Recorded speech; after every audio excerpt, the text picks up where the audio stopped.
Today's video is going to be looking back on the history of West Virginia. And the history partially involves the railroad, but that's not what we're checking out. What we're checking out today is directly behind me. It's known as the Cass Lumber Mill. It's got some pretty interesting history tied to it. It's also serviced by the railroad at one time, and now it's in a sad state of condition. If you want to learn more about it, then just come along with me. Now, if you do visit the Cass Scenic Railway and come down near the water tower here, directly across from it is the ruins and remains of the old lumber mill. There is a viewing platform here with some information boards, but you can't unfortunately go down in there. It is off limits, but you can get close to it. There is some walking paths that go down there where Matt is. He's also here checking it out. And there's another path around the back. And on top of that, it will get you some aerial footage as well. Get you some close-up detailed shots that we can't get on our own 2 feet. But we're going to walk around here, check out some of the things that are left from it. This is actually the second mill because the first one originally burned in a fire and they rebuilt it. And this one also was subjected to fire, but in its later years. You can see a lot of the pulleys and pipes. A lot of these pulleys and wheels, these fan wheels, would have had belts on them. A lot of belt-driven stuff. Most likely steam-powered, at least with the original one. That might have been the plant right there, generation plant. And a rusting, hulking structure right there in the center. And some remains over there. And this was serviced by Shea locomotives, which operate here at the Cass Scenic Railway. They would have been responsible for hauling the lumber on those steep grades, on the switchbacks up in the mountains, bringing them here for processing, and then awaiting their departure where the parking lot is now.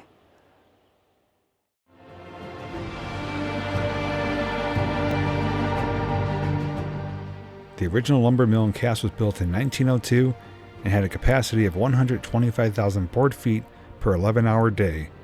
The sawmill Cass was once the largest double-band sawmill in the world, and in its heyday from 1922 to 1935 they ran 2 11-hour shifts, 6 days a week, producing 125,000 board feet of lumber per shift, or 1.5 million board feet per week. They had drying kilns using 11 miles of steam pipe, drying 360,000 board feet of lumber per run. There was a 3-story planer mill which measured 96 by 224 feet, with elevators capable of hauling 5,000 board feet of lumber to the different floors. The mill was destroyed by fire in 1922, and a second mill was quickly built on site and operated until 1960. After shutting down, the mill deteriorated rapidly, and the rubble eventually burned in the 1980s.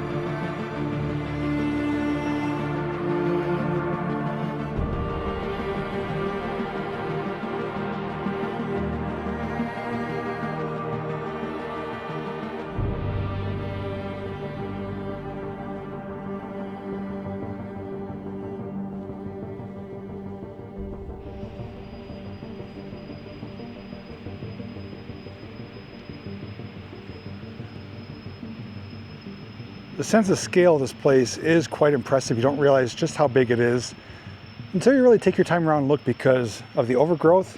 It's hiding a lot of things. There's a lot of foundations and footers here, but there's other things that are just hidden either by the structures or the overgrowth.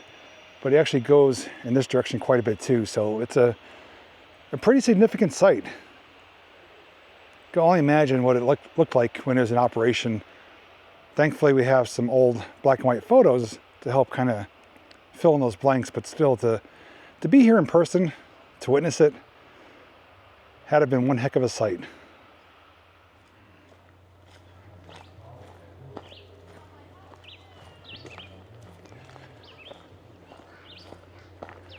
Let's come around this other walking path. It takes you on the far end of it. The back side of it, you can still see all the ruins continue out in this direction More walls, more buildings over here. And I'm glad that they didn't really raise the entire property, because honestly they could have. To some people it might be an eyesore, to others like me it's a piece of history. And here it's significant to the Cass Scenic Railway. And if I'm not mistaken, locomotive number 5, shale locomotive, is original to this site. It was brought here and operated in the logging industry for this lumber mill, and still is here today for their scenic excursions and their parade of steam that they offer today. So I'd be willing to pay some money to go explore this, but I know they won't allow it for a multitude of reasons. Number one is liability. Number two, it actually is a safety hazard. I mean, especially this time of year, you can't see where your footing is, but there's a lot of rusty, sharp corners and edges, things protruding. I mean, it's not a really safe site to explore, but me, you know, I just still would like to get in there and explore it. Looking in this bay here, though, I do see some rails and some wheels, like guide wheels. Maybe they probably had carts that went on, looks like narrow gauge track for maneuvering logs or lumber throughout the property here. Wouldn't be surprised if that was part of it. I do hear Matt up above, or ahead of us as well. But coming up closer to it really allows you to appreciate the size of this. And it's nice that they have this little walking path here to allow you to see it from different perspectives, at least. Even though you can't go inside of it, you can still walk around it. That is quite a structure. Multiple levels. It's all corrugated metal that we see there. Concrete box, maybe a shaft possibly, or an elevator.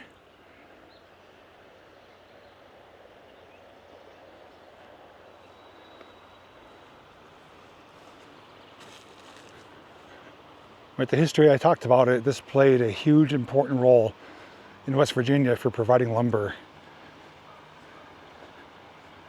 And it held records as well.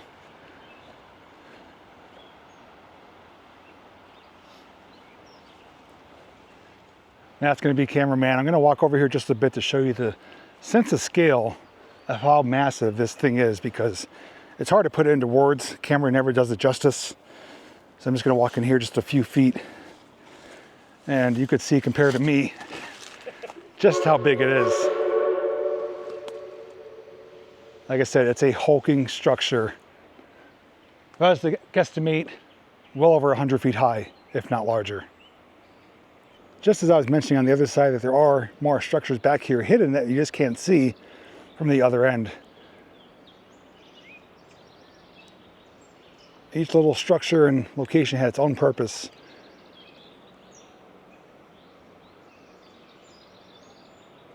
This kind of reminds me of Bethlehem Steel. They have the steel plant there, and also in Pittsburgh, I forget the name of it, but oh, I know what you're talking about. Got some drone footage when I did a steel bridge there that was abandoned. I'll put the name of that and the video link down below in the description, but this is what comes to mind though, except for those sites you can actually walk through and check it out. It's kind of preserved, where this is just deterioration from nature and from the fires. Actually, like trees growing right through the center of it there. So Matt was observing some of these diagrams, which I'm going to share with you to help kind of put things into better perspective. So we are standing right here on this platform, and all these different color-coded areas show you like what their uses were: log decks, saws, carriages, rollways, so on and so forth. It's basically about the machinery inside the sawmill, with the boiler house directly right there. But over here, which is even more interesting, is shoulder standing right here on this X. Right in front of us would have been a large storage shed. So the little building we saw in the back behind there was a pump house for the water system. C is the powerhouse right there, which we assumed. D is the boiler house right there, which would make sense of all the pipes that we saw on the inside and all the infrastructure. And over here, D, these are all drying kilns for drying the lumber. I thought they were just for storage or sorting, but they were indeed for drying. That's why they do have some doors on them, and they are basically made out of brick and concrete to kind of contain the heat.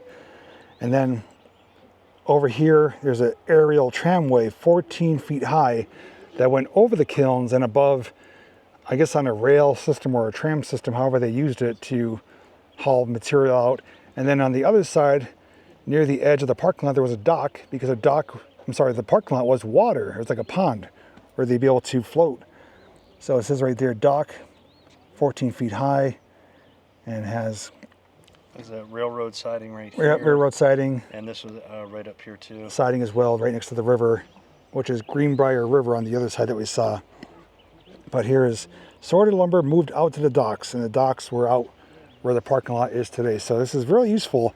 Some of it, is hard to read, but for the most part, you can get a general idea as to what took place. But just to see the amount of infrastructure and elements and equipment that was used to have a functioning lumber mill. And this whole diagram is dating back to 1947. Gonna walk around now, get some additional pictures, so sit back, relax, and enjoy the photo montage.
So that was our look at the Cass lumber mill, once a prominent, active, busy location producing tons and tons of wood, now sitting a sign of the past.